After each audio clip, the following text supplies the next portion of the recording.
Here we have a vintage Schuco garage, which includes the Radio Auto 5000, which is a dual clockwork car. As you can see, it's in the original box. Even though it does say 15500, a lot of people assume it's a limited edition. It is not. That is simply their reference to it internally. It doesn't mean much to anybody else but Schuco, I guess. As you can see, it has it again on the side, and it has the garage with the telephone, and it also releases the car when you pull it. We'll get into that in a minute. But you can see it has the original sleeve and box, and on it you can see here, this is their one-time release. They only produced this one time in calendar year 1997. So these are pretty rare. You don't see them out there a lot. This particular one is new old stock, as you can see. And this is their article number 01072. They have a lot of these different sets with the Commander car and a few other ones. Some of the original ones, some of the reproduction ones. But this particular one we'll get into, which again is the Auto 5000, which is a different kind of car. You can see it has a sleeve. Then this is a typical Schuco box. You open it up. I added this protection. Here's the directions and some additional information. Here's some additional padding. Here's the car itself. And here's the garage itself. This is all new old stock. It's never been used. And there's your telephone here, the car. And as you can see here in the box, the back of the box, I sort of stuck in this phone to protect the car and to keep the key. And let's get back to the instructions now. As you can see, there are 3 sets of them. This is for the Schuco garage. It's 2-sided. This is for the Schuco Radio 5000. This is 1-sided. And here is some additional literature they supply with you. It's in German and English.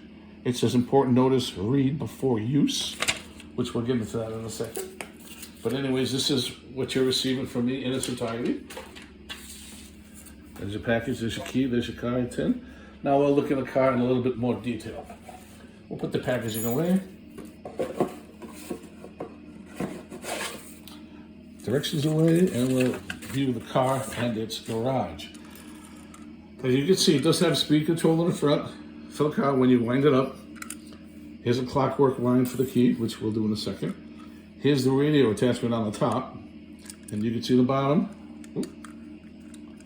It's your Schuco Radio 5000. This is in 2-tone red, which is a beautiful color. Again, this is a brand new car, it's never been used. And you can see the front wheels do steer in unison, but you have this little nipple in the front that when you turn it, the wheels also turn. So that's how you control the steering of this car. Here's the wind up for the radio. I just wound it up earlier, so it's all wound up. The radio is very faint, but to turn it on, you simply pull this here. And this plays Yesterday, the Beatles' Yesterday. I don't know if you can hear it.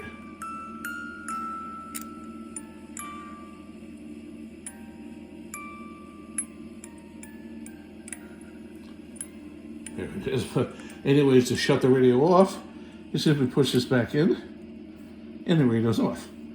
To wind up the car, as I said earlier, you use the key. Here's the wind up. You simply put the key in, wind it up. And right now this releases it. It lets it go forward and reverse. 2 speeds, as I mentioned. There's your fast. And again, this is a very clever car too, because when you lift it up, there's a little pin here. I don't know if you can see it. Ooh. When you push it, the car runs. So when you lift it up, it does not discharge the clockwork, which is clever. So only when it's down does it run. I discharged it when I pushed it, but that's how it does work. And you have your 2 speeds and you stop. Now the clever thing about this garage is that, again, you pick up the phone, and when you pull on the receiver, you'll see the front gates will open, which will release the car. So if the car is inside the garage, it will now come out of the car. And of course, you get to steer it left, right. But you have to obviously do the steering before you put it in the garage. But as you can see, the garage is brand new. It's a beautiful shape. It's tin. The only thing I could say about it is that the receiver here tarnished a little bit over time, but it's never been used. As you can see, this is a beautiful, no scratches on the bottom, nothing. It's in really, really good shape. And there you have your Schuco 5000 with garage from, it's a vintage one. Again, this was released only back in 1997. And this right here, this, I can't even say that word in German. That's one-time series, which again, they only released it back in 1997. And there you have your Schuco setup. Thank you for your time and for your considerations.